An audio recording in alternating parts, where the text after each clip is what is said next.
सातवी पिढी आहे माझी, की जी आम्ही या गणपती मूर्ती आणि याच्या बनवतोय. आजोबांपासून मातीच्या मूर्ती वगैरेच आम्ही करत आलोय.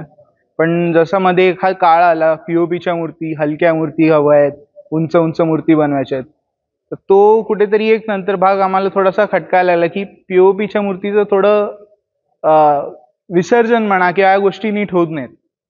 तर त्यासाठी म्हणून मग आम्ही पेपरची बघितली, की जी वजनालाही हलकी होईल, विसर्जनालाही सोपी होईल, की कुठल्याही कृत्रिम तलावात तुम्ही विसर्जन करा, सहज दबून जाईल पटकन लवकर.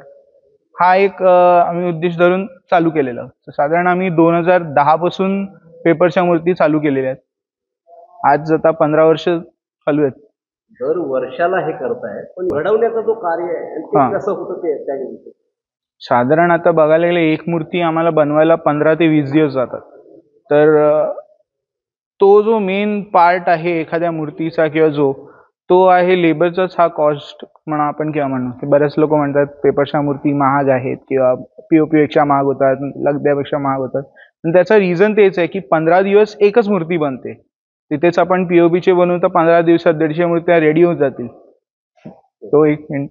तुमचं नाव सांगितलं? प्रतीक मोरेश्वर पवार.